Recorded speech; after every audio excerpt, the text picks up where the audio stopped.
Hello, my name is Sue Buden, and I work at the West Branch of the Ann Arbor District Library, and I'm very pleased to welcome you all to this program, which I think should be a lot of fun. I was thinking this summer about Ann Arbor because our theme for our summer program involved doing a lot of things in the city, being local. And I thought, well, why don't we have a program on bringing some people who have lived in Ann Arbor all their lives to speak about what it was like then, what it's like now, how they see the changes that have occurred. And so I started thinking of people, and several names popped to mind. So the three people who came, I'm very happy to say are here, and I think they'll be great speakers. We have Coleman Jewett, who is the former vice principal of Tappan Middle School. He also has been involved with local sports and sports on a national and international level. So he will tell you a lot about Ann Arbor, and specifically, I think, from an African American perspective. Then we have Jeff Larkham. You've probably heard his name from the Ann Arbor News. I just found out recently he has another job. Hooray. And of course, we remember his great articles in the news, and he'll talk about what it was like for him growing up in Ann Arbor and what it's like working for a local newspaper. And then we have Dave DeVarty, who's a former city council person, used to be the editor of Current Magazine, which is still being published, which is a great magazine that covers local events. And Dave has lived in Ann Arbor all his life and has a lot of family here, I think, as well. So with that, I'd like to welcome all three of them to the program.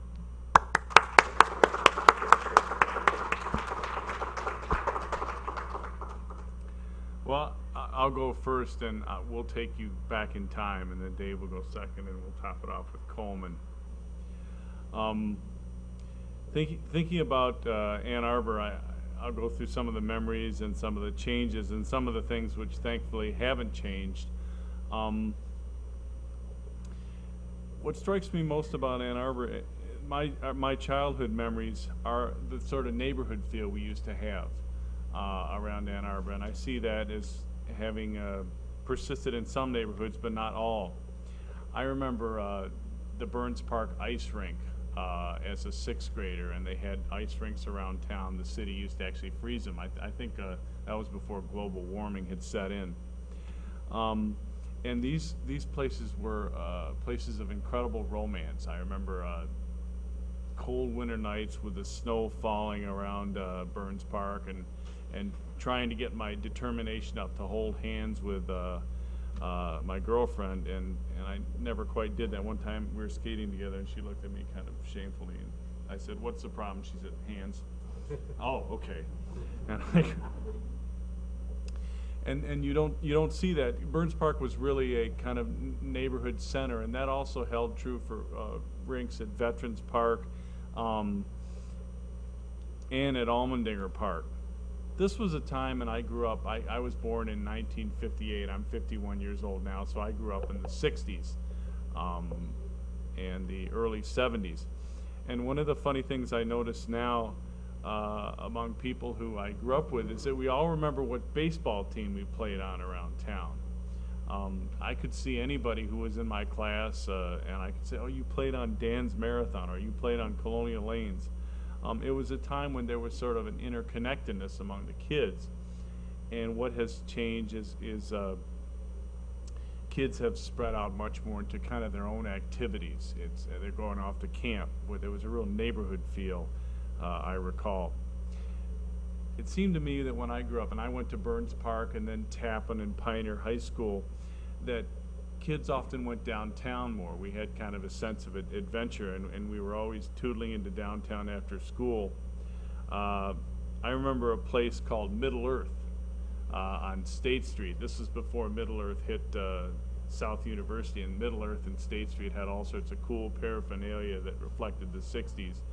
And a trip to Middle Earth when I was in elementary school was a source of high adventure and excitement. I remember just a couple of the really cool kids were the ones who initially made it down to Middle Earth, and I remember going there later. I remember a line for Jaws snaking around all the way around from the State Theater onto Washington Street, when the State and Michigan theaters were the main sources of movies in town. And I remember walking all over Ann Arbor as a kid.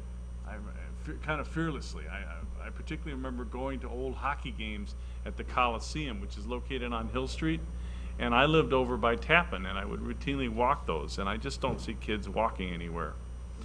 This was a time when the Blue Front on the corner of Packard and State was the main bookstore in town. It had the best sources of, that's unfathomable when you think of all the bookstores now, but I remember the bookstore had the best books in town. It had the best candy in town. It also was the first place to have porn in town, which made it an attraction for all sorts of people. This was a this was a time of neighborhood markets like Food and Drug Market on the corner of Packard and Stadium, and Clegg's on Packard, a great place where they had a guy named Otto who would saw the meat with a big hacksaw, and you'd just go there for your groceries, not to these big box stores. One of my memories of my childhood, a childhood friend of mine named Paul Keller's here, and we would sit on we couldn't yet cross the street, so we would sit on the corner of, I think it was Baldwin and Stadium, on our particular block, while Paul made the big trip down to Food and Drug to buy atomic fireballs and jujubes and all sorts of cool stuff like that. This was a time when some of the hot spots were bimbos, and the town had its hot spots. Now it has, it's a very chic town with all sorts of wonderful places, but back then you could kind of name the 3 or 4 biggies of Ann Arbor. There was the Pretzel Bell, and there were downtown department stores such as Goodyear's, Fiegel's, and Klein's. But the one hot spot that stands out above all is a place called Bimbo's, which was on Washington Street, which was my favorite thing. I remember going to Bimbo's, which was a pizza joint, old-time saloon where a big guy or gal would pound away at a ragtime piano. And it was just a great family place. And I remember one time when my mother was away in Europe, going there with my father and listening to all the ragtime. And I matched, and I remember having 6 Red Pops. And it occurred to me years later that he had matched every Red Pop I had with a beer. And I thought to myself, boy, Dad can really hang, man. Some of the big changes I have seen are the way Main Street has become such a restaurant haven. Main Street, I don't think there's much to compare with in the in the state of Michigan, other than perhaps Royal Oak. I'm just astonished by the amount of people you can recognize as you walk up and down that little restaurant stretch of Main Street, which originally was a place that had stores such as Stein & Getz and Goodyear's and Klein's and Fiegel's, places where we really kind of transacted the basic business of our lives. But now it's such a restaurant haven. Other huge changes I've seen is that the perimeter of this city has become evil with traffic. Downtown is still a rather navigable place, but the really profound change to me has occurred on the perimeter of the city with all sorts of crazy pinch points that as a boy growing up in Ann Arbor I never thought I'd see. Right outside here on Ann Arbor Saline, and as well as Carpenter Road, the traffic has become a real issue in our town. I've also seen 2 different worlds evolve. More and more it seems to me that the U of M and Ann Arbor are different societies. U of M has become a world-class place, and a place where many talented people come, but where it's a town within a town, and it's U of M's budget sort of dwarfs Ann Arbor, and it's interesting to see as these 2 entities try and interact and productively help each other. I would hope that U of M and Ann Arbor would continue to work together as they have with the football stadium, but U of M has truly gotten to be a world of its own within it. And another thing that a huge thing, if people ask me what is the thing that sets Ann Arbor apart from anything else, it's not what you think. I think the fact we have 2 world-class medical centers in town may be the most amazing fact. I can't think of any place between the coasts where we have 2 bigger medical centers that generate that much money that employ that many people. I always like to say that Ann Arbor has better medical care within a 10-minute drive than per capita than any city in America. And that has made us, as opposed to the town of my youth, a fairly affluent town, a town that wears its wealth quietly, but really there's a lot of money here. Which brings me to my final big change that makes me sad, is that the Ann Arbor News, of course, is gone. And that's in a way very much a reflection of what Ann Arbor is and still is. Ann Arbor is still a place where a lot of us care about the town and its history and would very much like to see a local paper. Just because we spend all day on our computer doesn't mean we still don't want to get home and relax in our homes and enjoy a staple of the town and read about it in the same way. But we were perceived by my bosses in New York as a town that is so sort of technically proficient and computer savvy that we would be the best test market for this new product, AnnArbor.com.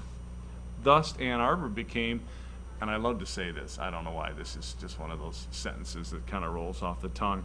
Ann Arbor became the only city in the country to lose its only daily newspaper. A paper has folded in Denver, a paper has folded in Seattle, but somehow we are such a city of contrast. We love our newspaper, we care about it, but the conditions were such that a company deemed Ann Arbor the most potentially fruitful site for this new endeavor. And that's a reflection of how sort of transitory Ann Arbor has become, with many people with careers with their eyes on the world as opposed to simply the city. The Ann Arbor News' demise is very indicative of the sort of fascinating but frustrating, to me, contrast that exists in the city. Ann Arbor has always been and always will be a place that loves to debate stuff, and one of the things I just wish is that we could have had a debate about the Ann Arbor News' demise, because I know everybody would have had a lot to say about it, and it would have been interesting to see if any angels came forth. What has not changed about the Ann Arbor in my time is it's still a very navigable downtown. It is, to me, the most walkable city you can imagine, because the campus sits so nicely beside the town.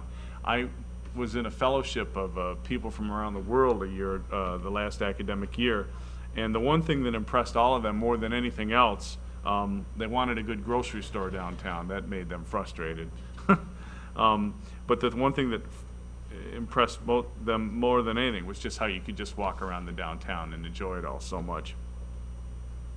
You could still recognize, Ann Arbor still does have a small town feel to me, though. I still recognize a ton of people at the local Kroger's. I still am able to recognize so many people as I walk around Main Street. It's funny how development questions persist now that were there in the 1960s. For instance, I still remember a huge debate over building a road through the middle of Ann Arbor that involved angry neighbors, people very concerned that their way of life would be disrupted. And this was Huron Parkway in the 1960s. There was huge debate about that, just as there remains debate about all sorts of new projects. Ann Arbor is a tough sell on some development, and this kind of old, this love of neighborhood versus new development questions continue. There was a huge fight, I recall researching this, over building a new city hall in the 1960s. The city went round and round on that, and finally a coalition of Ann Arbor politicians went door to door and sold this thing. Well, the same problem persisted over City Hall now. It's still a very hard sell.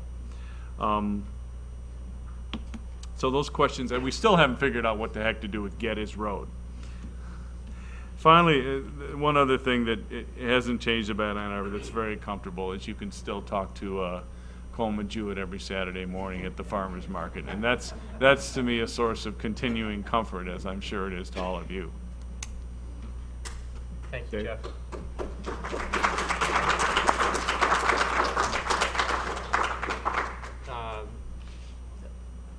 I grew up here. As I was introduced, and grew up in a family that was brought here at a very culturally different time from today. My dad was a navigator and bombardier in World War II, and after the war, the GI Bill afforded an opportunity to a lot of vets to move, to go from one part of the country to another to continue their higher education. So my dad came here on the GI Bill, and I think that had a big impact on of the post-war era of people coming into the community for the university.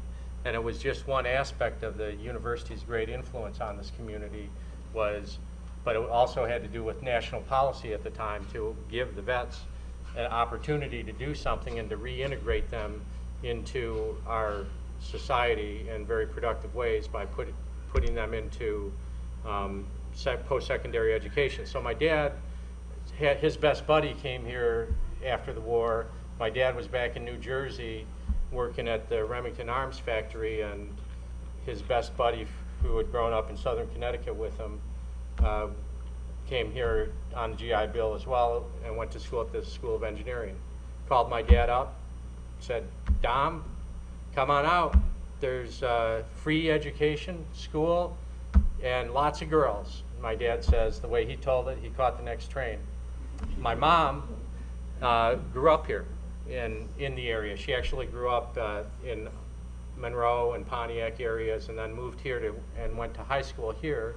Proceeded Coleman at the old Ann Arbor High School, which used to be at the corner of State and Huron.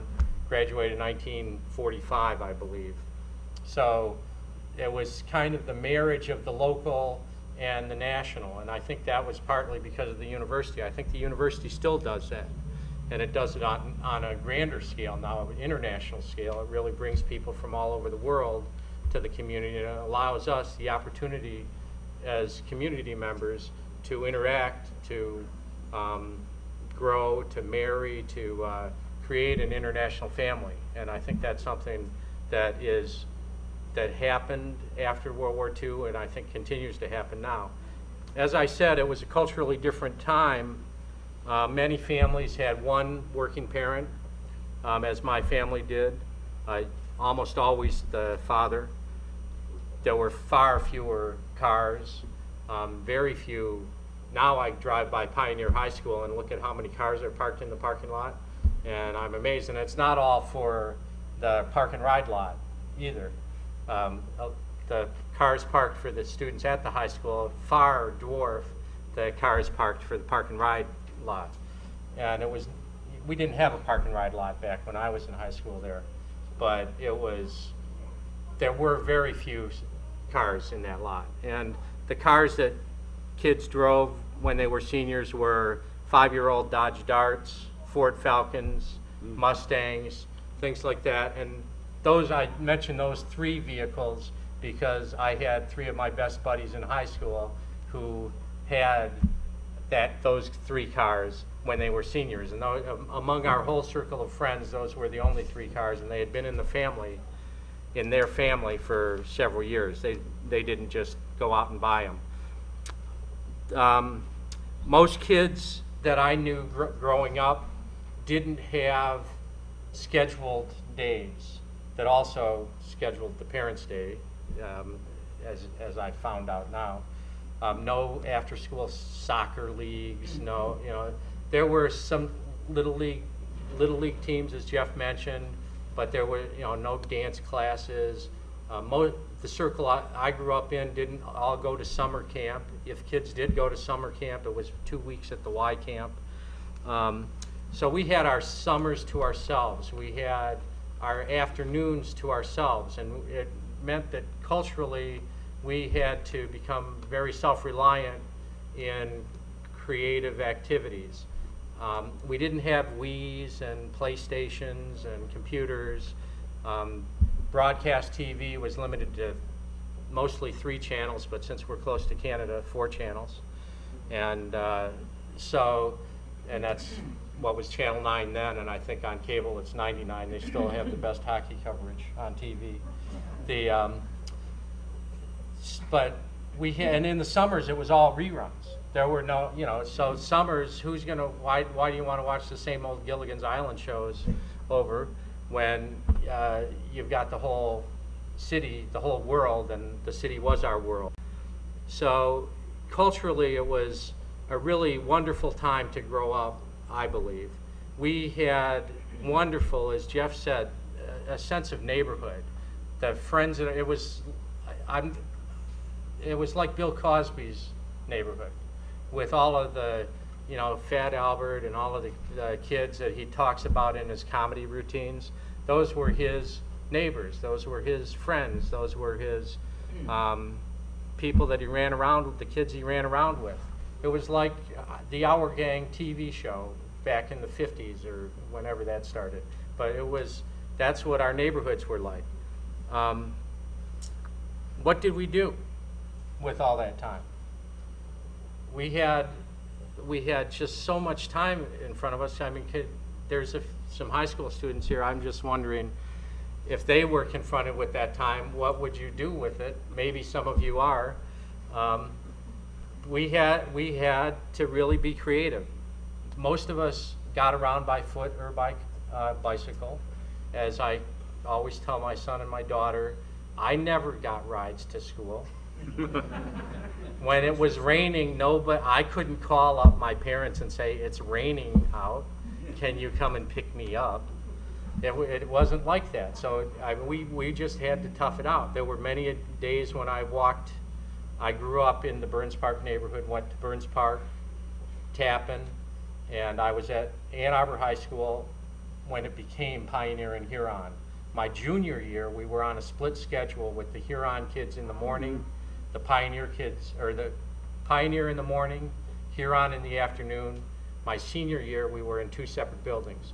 We still do our reunions together, and we consider ourselves one student body. The class of 70, Pioneer and Huron kids will always consider ourselves one student body. We'll always do all of our class reunions together. And that's just the way we grew up together, and even though we got split up in our senior year, we still do things together. So what did we do with all our time? We had to come up with wiffle ball in the streets, in backyards. I had a buddy in high school who rigged up a big light system in his backyard so we could play 3-on-3 wiffle ball in his backyard. We had kick the can, which parents would sit on their porches and watch the neighborhood kids play kick the can. I still remember this, and it involved the whole neighborhood. One of the best hiding places was the poor person. I don't know how many, who here knows the rules to kick it? Who doesn't know the rules to kick the can? Okay, so it's hide and seek. One person is it. Everybody else goes and hides while the person who's it counts. And then they have to find the people. They come back and report who they saw and where they saw them. And that person is caught and sits on the porch until everybody's caught, at which point the first person who's caught becomes the person who's it. Now, while you're doing this, anybody can come in and kick the can, which frees everybody who's been caught, and everybody who's been caught then disperses as fast as they can, running to new hiding places where the person who's it has to get the can, bring it back, and count again to the designated number. The whole neighborhood was in these games. You know, we'd run up, the best hiding place was White's Market, or White's drugstore around the corner. But after a while, it became obvious when you couldn't find anybody, everybody was hanging out at the drugstore. So the person who was it could just stroll up to the corner, look down and see everybody drinking pop in front of the drugstore, run back and catch them all. all at once pretty much. The best memory I have is when we were such effective hiders. We learned that sometimes the best place to hide is the most obvious place. So there was this one time, and you know, this was probably when I was in high school, so maybe getting too old to play games like this, but it was so much fun that we continued to do it right up well into high school. And everybody in the neighborhood was involved. So I might have been in 10th grade when this happened. There were kids that were in 6th and 7th grade also playing at the same time. So that we didn't, all the 10th graders and 12th graders go do their thing somewhere, and all the 5th and 6th graders go do something somewhere else. Kick the Can was a real community neighborhood game that involved everybody at all age levels. And some probably new person had moved in the neighborhood, thought that there were prowlers in the neighborhood and called the police. So I still remember this. I was hiding, lying down, face down in all black clothes in the driveway about 2 yards over from where the can is, right in plain sight, except I didn't have a beard. So the white of my face could possibly be seen at that time. So I had to keep my face covered, but I was pretty well camouflaged. There were, anyway, the person had caught maybe 1 or 2 people. There were probably another dozen kids out there. And here come the police strolling up, 2 police officers. One of them walked right by me. He almost stepped on my head as he walked by me. So he walks by, the 2 officers come, what's going on here? The person who's it and 2 people sitting on the porch saying, we're playing Kick the Can. We've had a report of prowlers. Okay. There's people out there hiding. I can understand that. So anyway, they all the income free. They called everybody up. This one person, one of the kids hiding, jumped out from behind a bush right next to one of the police officers. He didn't even know he was there. All of a sudden, the police officer jumped up. But that's what effective hiders we were. Even the police officers couldn't find us. We did things like every garage, unused garage in the neighborhood was a fort, either on top, behind, or inside if we could find a way to get inside. We weren't malicious. We didn't tear the places up, but we made use of them as, you know, where we would eat the tomatoes that we found in neighbors' gardens that needed to be eaten, and you know, things like the rhubarb at that time of the year that we would find in neighbors' gardens. Or we would you know, just take our stores of candy and eat and talk and play cards. Euchre, hearts were probably the 2 biggest games we played. So we would, we had the whole neighborhood, we had forts throughout the neighborhood. And then this is where I had the advantage of growing up in a neighborhood right down the street from Ferry Field, so right on campus. And I believe that the presence of the university here is one of the things that makes Ann Arbor a great community for many reasons. But I also had the advantage of living essentially on the university campus. And as I was growing up, they built apartments on the street I grew up on Dewey Street. Students moved in. Now I don't think there may be 2 or 3 owner-occupied homes on that street, on Dewey Street, but at that time it was mostly families with some students moving in. There were 3 small apartment buildings built.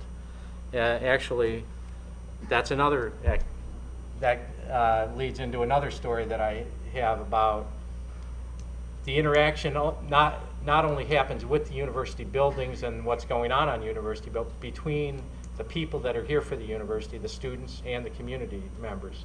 And sometimes it's good, sometimes it's bad. I know fraternities and sororities get a bad rap sometimes. I know students, college students get a bad rap sometimes, but boy, as junior high school kids growing up, we involved the college kids in our play activity. And one time, we also had another activity called dumpster diving. And you could find, especially behind student apartment buildings, all sorts of great things that students would throw out. And including some of the stuff that they probably bought at the Blue Front and were done with. So especially the boys in the neighborhood would partake in this dumpster diving. So this apartment building, 6-unit apartment building right across the street, one time the college students up there thought they would have some fun with these junior high school kids dumpster diving in their back. So they came out with a couple buckets of water and dumped them, threw them on, just cascaded the water onto the kids. So, well, we found out, or we knew about it, that the word got around. The whole neighborhood mobilized to take the college students in those 2 top floor apartments. We thought it was 1, but when we went up there with all our water balloons that night, the night that this happened, and we found that all the students from both apartments were playing cards in one of the apartment units. So and the door was ajar. So we kicked it open and just let loose with a cascade of 100 balloons, or who knows, probably 50 balloons. But then when the students came running down after us, there were another half a dozen to 10 kids down below waiting with more balloons because we expected this. So, and then we just cascaded them again as they came down the stairs after us. Everybody hit the road. We knew where to hide. They were at a disadvantage because they didn't know all the good hiding places. That resulted in a 3-day water fight, the likes of that you have never seen. And you can just imagine as kids growing up, I still look back at this time. It's such a wonderful time, and I wish I could have water fights like this again. A 3-day water fight. Eventually, the police came, and they said they got both sides. It was a day and night. It turned into a day and night water fight between these college students and the whole neighborhood, and it was fun. And the college students thought it was fun too, and the whole street was coated with broken balloons. The police told us we had to clean it up. We did. We had fun. But that's the kind of thing that we filled our time with. Something that's changed is the access that we have, I think, to university facilities. And that could be a function of our time and the need to be more, fear of terrorism or vandalism or other things. But when I was growing up, right down the street from Ferry Field, we could walk down there, play on the dummies. We'd get in pickup games with football players, 10 neighborhood kids versus 2 football players in a pickup game. Well, it's not really pickup, it's the neighborhood versus the 2 players. We could walk into the IM building and play on the trampoline. You'd just take turns, and there'd be college students in there, tumblers and trampoline artists in there, and you'd take turns and you'd go on the trampoline, and they actually showed us tricks that we could do on the trampoline, and people would spot on each side, and we would go run the hurdles on the track behind the IM building, which is the track that Jesse Owens set world records back in the 1930s. Coleman Jewett might be able to tell you more about that as an athlete himself. We could, let's see, the Fisher Stadium, which is right there off of State Street. When we were at Tappan Junior High, one of the things that we could do because baseball is a spring sport, they needed bat boys, and it was a manual scoreboard at the time. They needed people to put the numbers up on the manual scoreboard inning by inning. So after we got out of school at Tappan, there would be, among about 24 of us who knew about this, a race to get down to Fisher Field. The first kid got to be the Michigan bat boy. The second kid got to be the visiting team bat boy. The third and fourth kids got to be the scoreboard operators, or get to sit out there on the scoreboard, and after each inning, put the appropriate number manually on the hook. I never got to be a bat boy, but I did get to be on that manual scoreboard a lot, and it was a lot of fun. And we got, as a reward, they'd give us broken bats. I still have some of those broken bats from college games in the 1960s that were given to me as a kid doing this what was a lot of fun. It was, but there was this really access to activities on the university campus. I'm not sure that we have that as much. There's increased security, at the doors of all these buildings. You can't just walk in and do things. You have to show IDs. The university has its own police force, which is not under the oversight of the locally elected government, the city council. It's under the oversight of a much more distantly elected government, the Board of Regents, which is elected for 8-year terms from a statewide electorate. So it's not really a locally controlled police force. I think there's some really important dynamics in that. It's one of the things that I kind of lament, that passing of the easy access for us, the community members, to the university. But the university is here. The cultural activities, the educational opportunities, lectures, music, things that come in for the university is a real tremendous advantage that Ann Arbor has that many communities don't. I could go on forever telling stories. Time is short. Pass it on to Coleman. Thanks, Dave.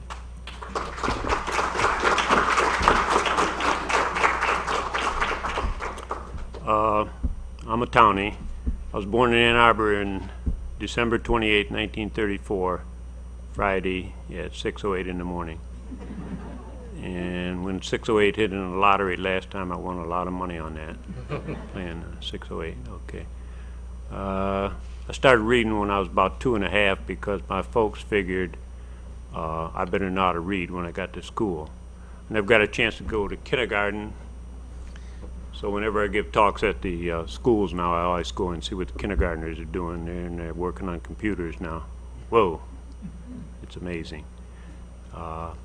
I went to a preschool program. That's one thing I like about Ann Arbor. They always had foresightful people.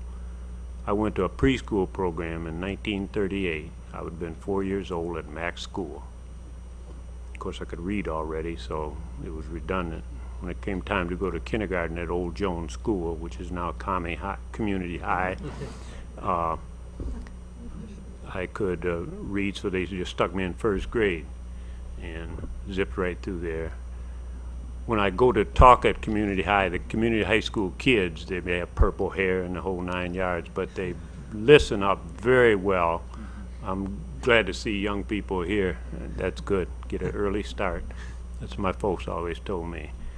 Always get that early start. At Community High, they wanted to know what Jones School was like when we went to school, particularly with regard to race relations, blah, blah, blah. A lot of kids and a lot of people have the image of Jones School being racially imbalanced and being an all-black school, blah, blah, blah. It wasn't the case. We had some of the best of teachers. In my graduating class in '49, ninth grade there, 7 out of 40 were black, African Americans. So it wasn't a large number of black students. Along in the '60s, they started busing.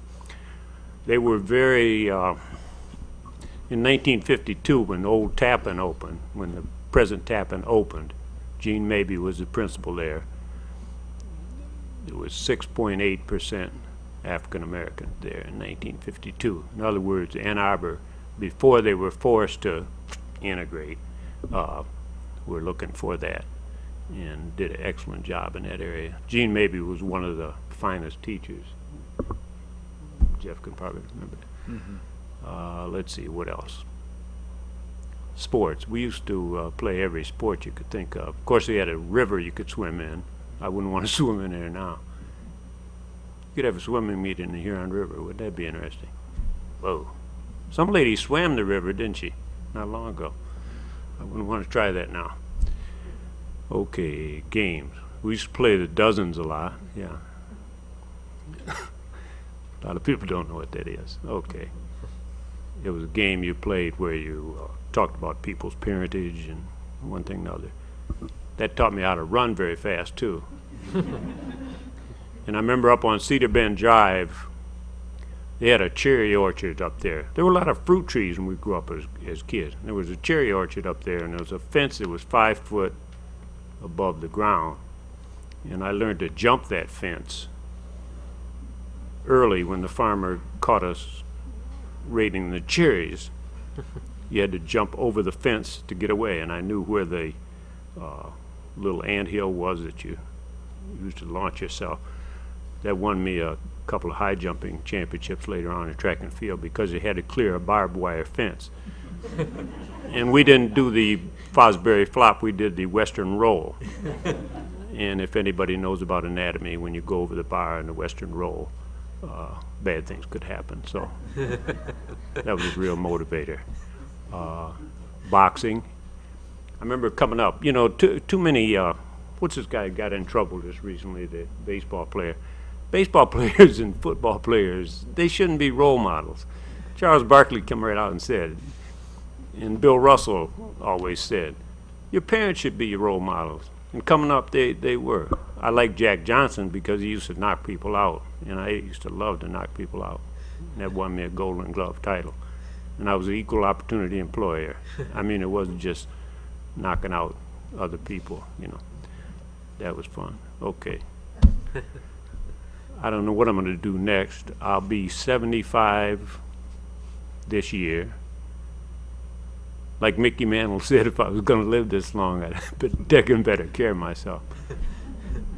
But I see a lot of members of the YMCA here, and they do take care. I'll just open it. Oh, I graduated from Eastern Michigan University, so I'm a Huron, a very proud Huron. And then they changed the name. There are some Indian logos that I think they should do away with, but I thought the Huron was a very noble being. Enough editorializing. Football, basketball, track, writing, reading. I'm full of facts. This is an interesting fact. We were standing on the corner of Kami High, Community High, Jones School, playing the dozens and talking about racial epithets that would put each other down. And a little black man stopped us, and he had on African robes. And he said, you fellows should not do that. You should be proud of your race. Blah, blah, blah. And he was quoting Marcus Garvey and the whole 9 yards. It was Malcolm X's brother, Carroll Little. He stayed a block away from our house. A lot of people don't know he grew up right here. And Malcolm was very, if you want to talk about role models, I like Malcolm because he changed in life. He found a different way. And if you can do that, that's a good thing. A lot of people stay the same old way all the time, and that's not a good thing. You should always change, look for new ideas, study from other cultures. Enough editorializing. Thank you.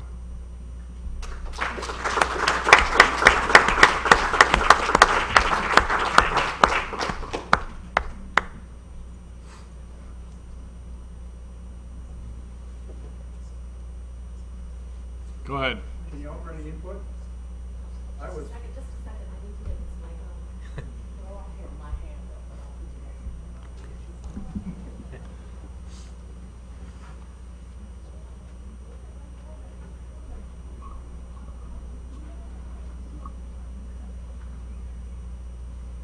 We could, Coleman, while we're waiting, why don't you tell a little bit what used to be a Cary Town, because I grew up here in Ann Arbor, and who lived around Cary Town? What were the buildings there before? Oh yeah, that's a good question. Ann Arbor has always been a place where you could live pretty much where you could afford. The predominant black neighborhood was in the Carytown area. 4th Ave, 5th Ave, Beeks, Summit, the whole 9 yards. There were large proportions on Woodlawn, where you grew up also.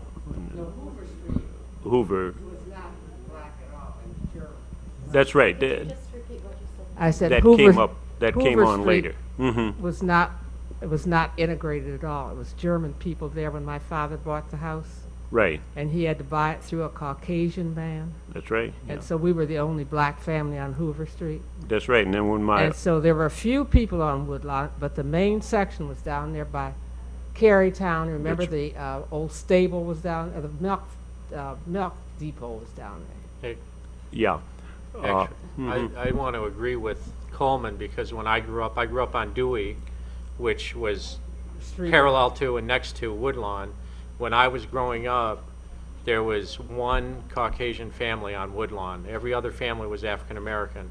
And most of the families on Sheehan, the cross street that connected Dewey to Granger, were also African American. Well, when I grew up, I lived on Hoover, and I had to go to Slauson Junior High. Wow. The girl who lived up closer to Maine was Caucasian. She went to Tappan. So at one point, there was no blacks allowed to go to Tappan. I'm older than Coleman.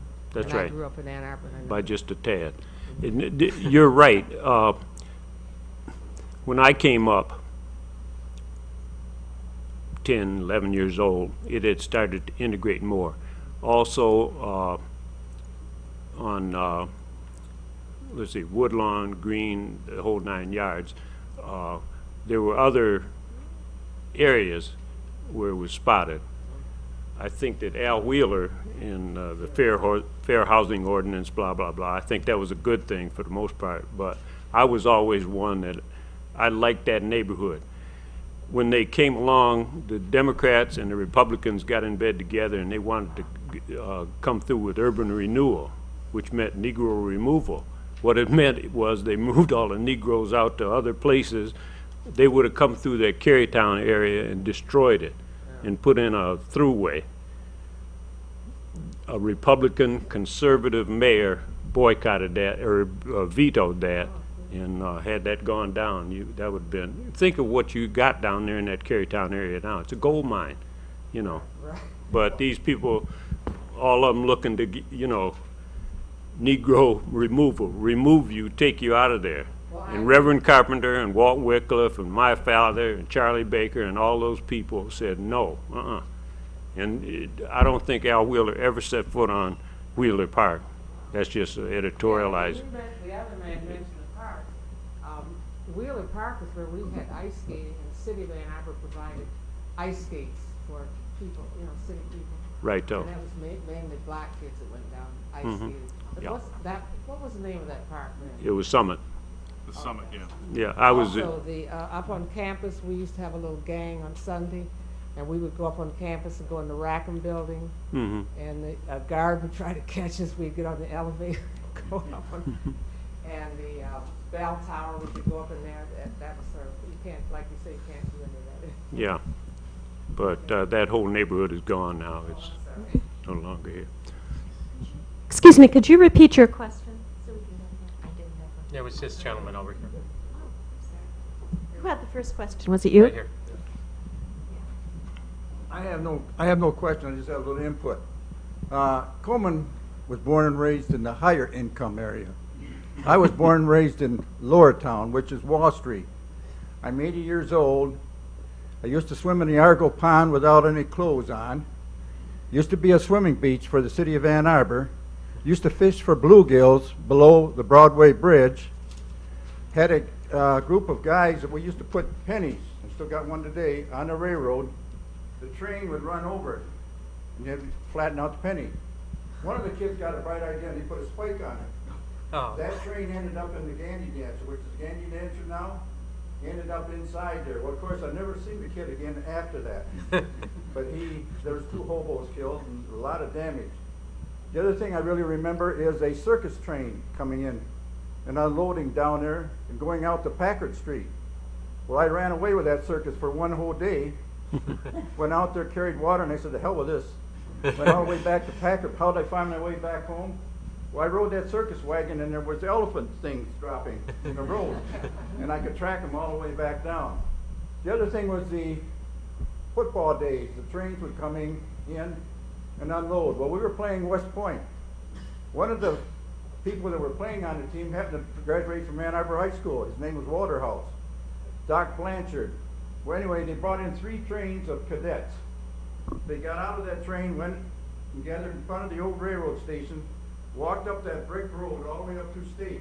And as they were walking up through there, they were whistling and singing the Army song. And you could hear that all up and down the valley. I'll never forget that. But then some of the, oh, by the way, they found out in the Donovan School, which I went to, is at the end of the 3rd grade, neither one of us knew how to read or write. So in turn, they jumped in and built Northside School.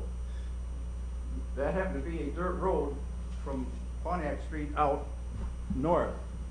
But times have changed, and with being around here for 80 years, my mother and dad were born and raised here too. It's quite a change, especially when your grandmother was born in the hospital on Wall Street. Of course, nobody knows that there used to be a little hospital down on Wall Street. But the original, the original idea was Wall Street was going to be the main road up to the campus. But they somehow down through the years negotiated it and forgot it. But I just wanted to put a little input on it, that there's also another part of Ann Arbor called Lower Town. What's your last name? Smock, S-M-O-C-K. Okay. Kessler. I live next door to Kessler. Our houses is now the Kresge Institute. Okay. But when you think back to the old days, how it changed to now to what it used to be. Quite a change. Anyone else? I love these stories. Larry's got one. Since each of you are from here, how many of your childhood friends are still in town that you still keep in touch with? Go ahead first. Well, Jay Williams, the owner and proprietor at Main Street Motors, grew up at the end of Dewey Street, was in my class in grade school at Burns Park, all through grade school, and we graduated from high school together. I still take my car there. I didn't then. He wasn't in the car business or the auto repair business then, but I take my car there. I see him on a regular basis. Carl Huter is the architect. I went to Tappan with him. There's a handful of local people that I see, and not all in my grade, many of whom that I've come into contact through the years, but are local and that I still see. I'm amazed at how many of my high school classmates stayed around town. I don't know if it was the time or what, but I still remember playing baseball against them or doing things with them, and then I see them around town in their adult roles of an engineer for U of M or some sort of businessman. There's an assistant city attorney named, or a county attorney named Steve Hiller, who's well known around town, and I still remember him singing Johnny Cash in 9th grade. So that there is something about the town that just keeps a lot of people here. We worry now about losing kids to Chicago and all that, but my generation, it seems like a real high proportion stayed around. And then those who didn't, whenever I'd write a column about old Ann Arbor, the emails would flow in from all over the country. Two that I know, and we get together every week, Dwayne Calvert, whose sister was the first African American to head up the YWCAs. Elaine would know that. Dwayne Calvert, and Lamar Robbins, who a lot of you would know, worked for Don TV for a lot of years, and he was the first African American basketball captain at Old Pioneer High when we won the 5A and quarterfinals. What about Walter Sellers? I thought he was the first one. That was football. Lamar was the basketball captain, the first basketball captain. Walter Sellers, Walter Sellers was. He was football, and he wasn't captain. Art Gillespie was the captain of that team, and I see Art every now and then. Other questions, stories? Oh, I have to add a few too, because, well, I moved here when I was 3, so I think that counts. We lived on Jackson Ave near the fork there where Huron comes in and Dexter goes off.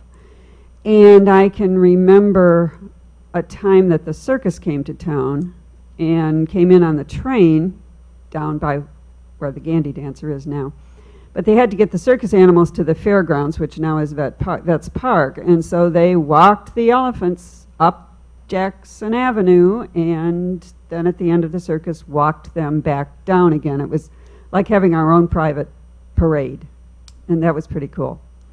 And mentioning the Blue Front, I don't think there are too many kids who can say this, but just down the block from the Blue Front on Packard, when in the mid to late 40s, there was a laundromat.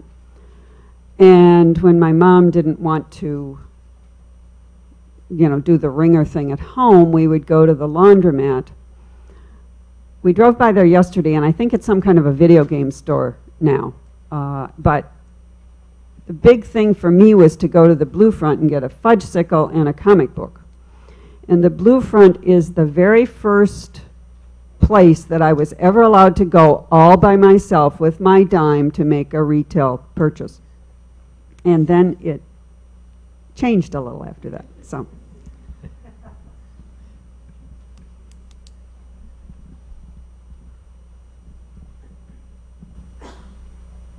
I have a question, or maybe a thought. So I was on Church Street when I was in first and second grade, and shared a duplex with a family from Czechoslovakia. My best friend in second grade was from India.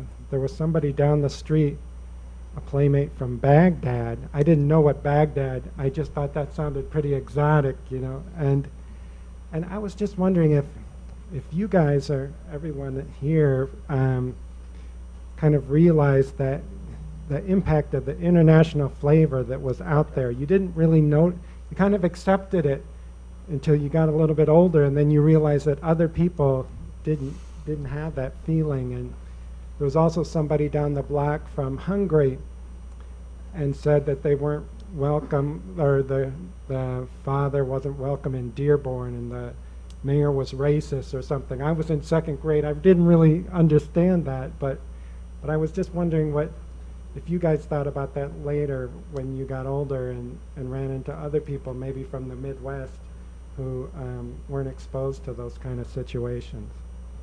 Well, I think I spoke to that as part of what I was talking about, but I worked, my dad was Dominic DeVardi. He started Dominic's Restaurant, which is right across from the business school and the law school.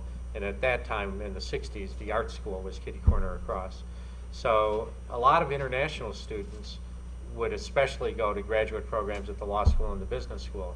They were family friends. They came over I didn't grow up with their kids, but they were at our dinner table as people that were regular customers of my dad's. Or I started working there actually in 9th grade, so I got a little bit of the flavor of the international connections that the university brings to the community, because I worked just weekends initially in high school, but it's a fact of life, and I think that's an important aspect of what Ann Arbor is today. I think it's more international now than it was when I was growing up, and but upon reflection, I think that's one of the really beautiful aspects of the community. Great. I think the Second World War had a big impact on Ann Arbor. When the guys come home from service, and I think Ann Arbor was impacted greatly by the Second World War veterans coming to Ann Arbor to go to school when they gave them the GI Bill. Right. And they had these trailers set up next to, used to be the ice arena. I guess Michigan owns that now. But that sort of put a flavor in Ann Arbor of maturity. I mean, it's, they had quite an impact on the city. You don't realize how diverse the city is till you go somewhere else for a while. Then you really realize it. But I think it's even better than it was before. My children are exposed to a much wider variety of kids than I did. When I was in high school, Lane Hall was the original YMCA, and it was at that point the International Center. So they had an International Center, and I used to go down there to meet women because I just had this thing about, well, when you graduate early like that, you're kind of behind socially, and with boy-girl type things, the girls don't want to fool around with a young kid, and get out of here. so I figured if the girls from other countries wouldn't know, and maybe I could get around it. But It didn't work out. No, they had, I mean, you'd see, we had a lot of Japanese students in school with us also. And a lot of those got shortchanged out on the West Coast when their parents were put in internment camps. There were a lot of Mexican youngsters when I came up, German, Greek. Right down in that Carytown area was a lot of Greek. There was a large Greek population. So I learned to speak a little Greek, particularly the foul language type things, and they would teach us. I like that about Ann Arbor, though. There was one that you didn't feel. Let me just talk about that a minute. This would be an interesting thing. A lot of people said that blacks weren't allowed to sit on the main floor in the theaters. That wasn't entirely true, because they didn't want any kids down there on the bottom floor. I mean, kids in general. And it was like the rabbit going in the briar bush. That's where we wanted to go anyway, because you could bombard people with jujubes from the balcony, and that was a good thing. But there were restaurants. Yeah, the sugar, yeah, and one of the guys played ball with us, Precades, and his uncle owned that place, and so they put it to when we won the 5A and got celebrated. You know, the guy had to serve us. You know, and there were some places that you didn't feel comfortable, and they'd have the thing, we reserve the right and blah blah blah. We knew that, and they could serve us out the window, and that's cool anyway, because most of those places, they didn't have anything I wanted anyway. Well, my husband was a University of Michigan graduate, and he was involved in a lawsuit with five other and some white guys against the Pretzel Bell because they would not serve blacks. Yeah. And they got the black janitor to testify that he ate there every day. I mean, he testified ate there every day. That probably they come to find out he was a custodian. I won't name him, maybe. Yeah, and they probably got Wayne that job. Wayne Newman later got that job. By the way, her husband was at the university at the age of 15. 15 years old. When you said about a young boy, he couldn't go with it into college fields. I know it. See, her husband had the same problem I did. See, I was 16, he was 15, so he really caught, you know, I thought I caught it, but he did catch it. But Benjamin Nutt. And he also devised the ejection seat that they use in the planes, and a whole bunch of, huh? He was a break guy. I mean, you know, he was off the charts. I asked him about that one time, and he said that they had, Michigan had a fresh air camp, and they had a education part and a sports part, and he always took the education part because he was asthmatic and one thing another. Graduated at 15, and that's amazing. That's the things, the type of history that you don't see, you don't hear. I'll tell you another thing, and this is a good piece of black history. There was a baby doctor named Simeon Carson, an Ann Arbor product. He held the world's record for cesarean section in 1911 of 14 minutes. That can't even be duplicated today. Had I known this when I came through school, I might have said, hey, I ought to go into medicine. There's a whole bunch of things they don't even put in the books. That book on the Freedmen's Progress Commission, I finally got it in the Ann Arbor Public Library. And Sue can probably get you a copy of it now. It's the Bible of black history. Printed in 1915. It's called the Michigan Manual of Freedmen's Progress Commission Journal, and a guy has reprinted it. A lady who was in the book gave me a copy of the original copy of the book, and it tells what blacks were doing in 1915. Blacks owned more homes in Ann Arbor in 1915 than they own now. They had more businesses that you could count on 2 or 3 hands. You can count on one hand now the black businesses. Am I correct, Elaine? They're just not there. Barbershops and you name it. Calvert's roll-off containers. He just sold that. So He sold it? he sold that. Yeah. All the black kids that I went to high school with, I never see them. I came back to Ann Arbor 5 years ago after my husband died in California. I can't find any of the black people that I went to high school with. I don't know where they're. We both said they're underground. Yeah, it disappeared. There's another question. Coleman, you mentioned the Y.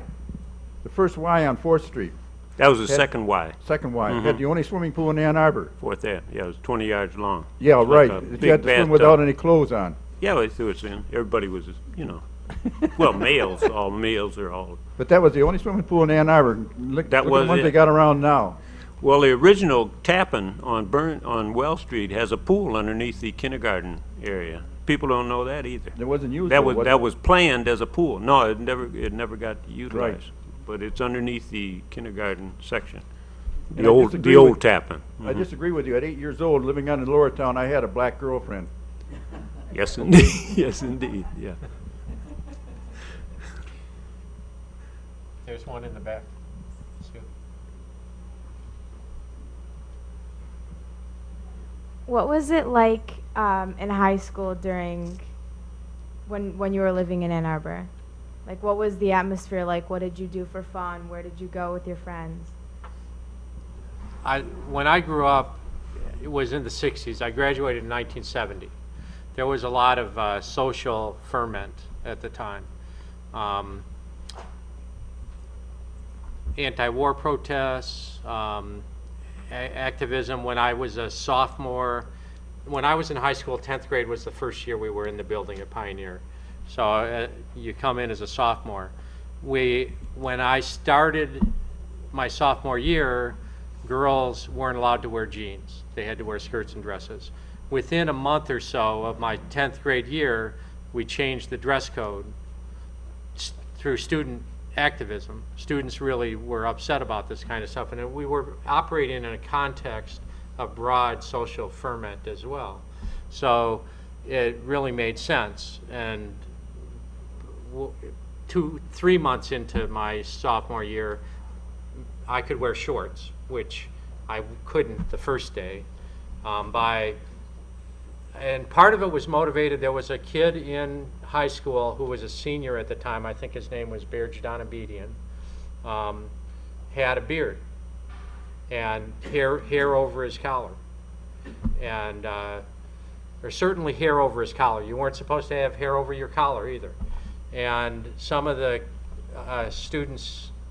athletes jumped him in the A wing of the Pioneer building and gave him an involuntary haircut.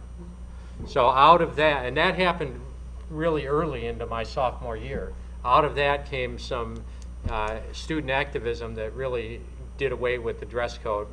I know there's some dress code things coming in now at Pioneer, and my kids are there, so I'm familiar with some of the things that are going on. We won an open campus, which we didn't have when I started high school. We got the ability to go down to the McDonald's on Stadium to have lunch. There were a lot of things that we did that really advanced student rights. We actually won the right to have a smoking lounge in one of the cafeterias, and it's something now we see. And that was something that we were fighting for. But smoking was, pretty much accepted thing.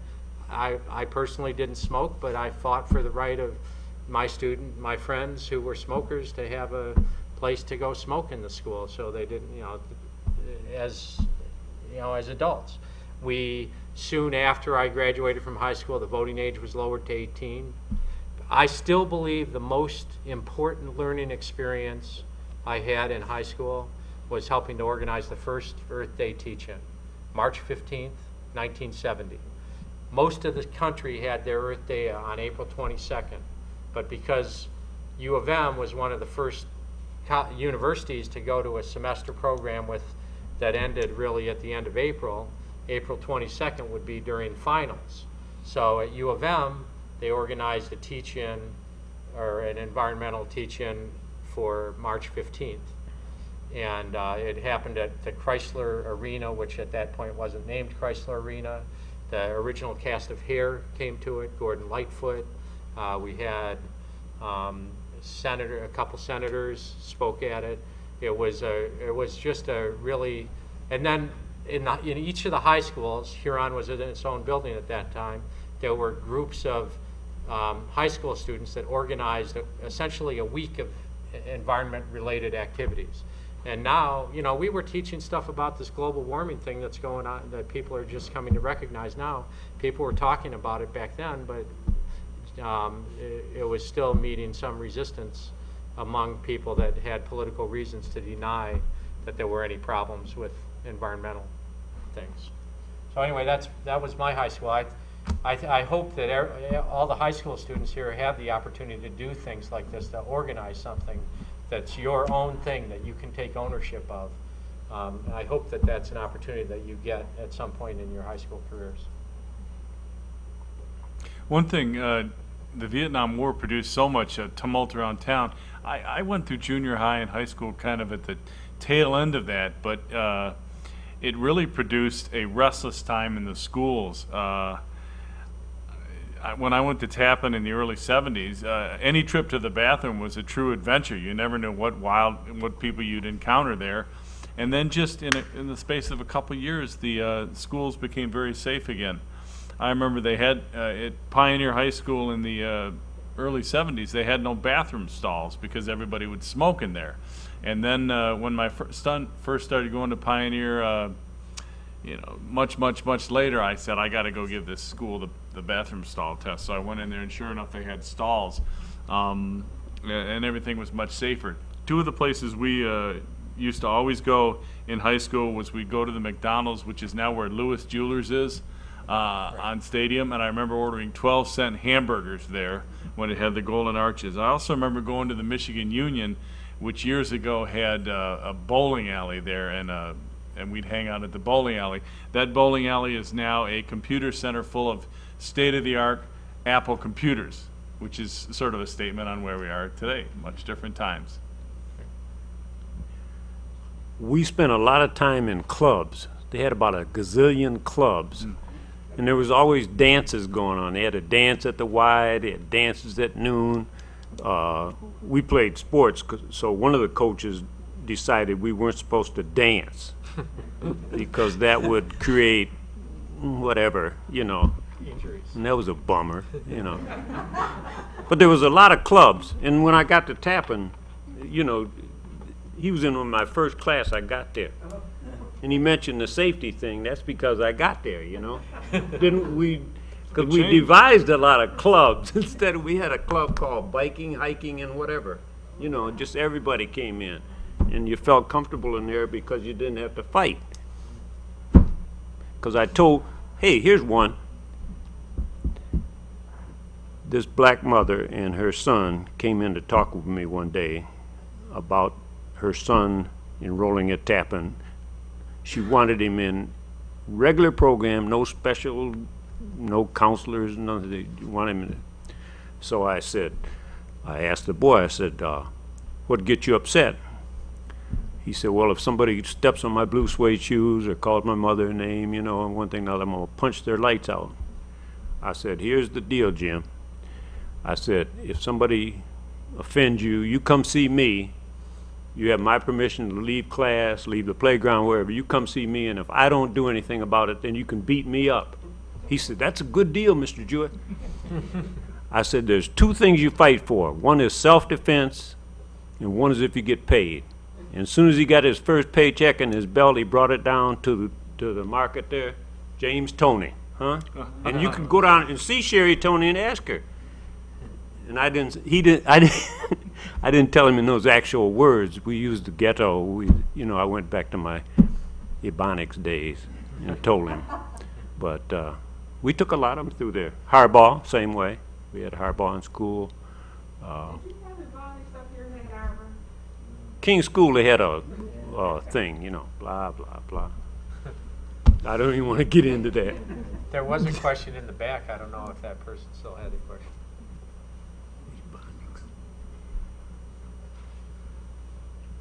Do you have any pointers for the younger generation on girls? Or Did you hear the question? Do you have any pointers for the younger generation on do. girls? I do too. Go ahead. I say treat people with the girls or boys, whichever the case may be, with the same respect you'd like to be treated. And just remember, you have to look at yourself in the mirror. I still have a lot of lines that I never used, and I'm trying to catalog those and bring them up to date, but we'll work on it. Yeah, but I think that's true. You got to respect. I have no tips at all because I married my high school sweetheart, who I met in her father's chemistry class at Pioneer High School in 1975. So I'm clueless. Other than listen well. Listen. Listen is a kill. High school, World War II. The girls painted their legs because they couldn't get hose. You couldn't get gas to drive around with, but you sure walked around and enjoyed each other.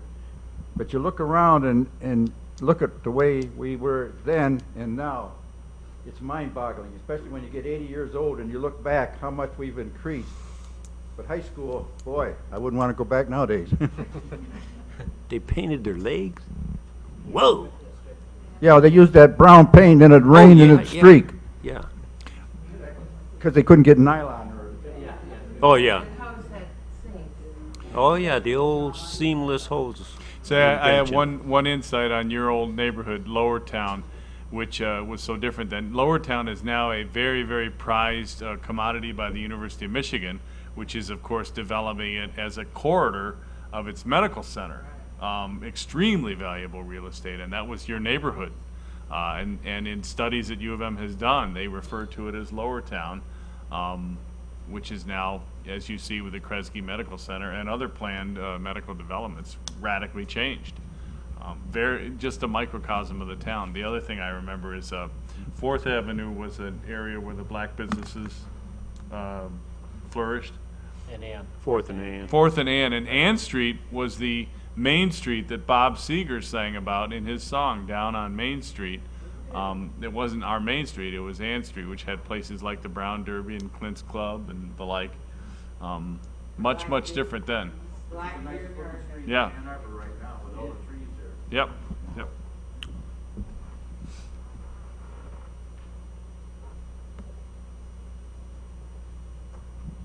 Did Ann Arbor always have the Ann Arbor News, or were there more than one newspapers in town?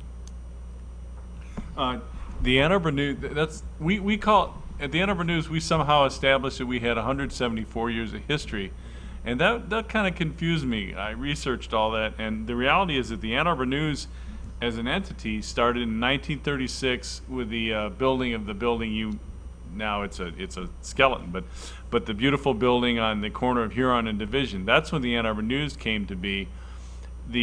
We trace our ancestry back to 1835, a paper called the Michigan Argus, which was founded by a pioneer, optimistic pioneer named E.P. Gardner. He opened something called the Michigan Argus, which was a weekly, and in subsequent years the paper became the Michigan Daily Argus, the Michigan True Democrat, the Ann Arbor Courier, and had really a wild history of different names and different owners, and it kind of volleyed around, and somehow we figured they were all our relatives. The Ann Arbor News itself, the name started in 1936 and as you know lasted to 2009. I'm of the opinion that in 25 years AnnArbor.com will just be regarded as another one of that lineage. Things have changed so fast. Oh, I actually brought, this is from December 13th, 1937. My wife and I are doing a renovation at our house, a little addition, and we did some demolition, and we found some old newspapers just in a wall, in a totally closed off area, unseen since probably it was all the board, the plaster. It wasn't drywall back then. It was all plastered in, and people can look at this if you want to. There's a Detroit News here from December 13th, 1937 as well. So you can even see before World War II, there was a war going on. Before we entered World War II, there was a war going on that was making headlines here. These are papers from 1937, and this is an Ann Arbor News from 1937, if anybody wants to look at it afterwards. And Jeff, we found those papers in the wall of our house on the very day that the Ann Arbor News published its last edition. Yeah, we gotta put it back in the wall. That's right. Time capsule. Any other questions? Well, thank you so much.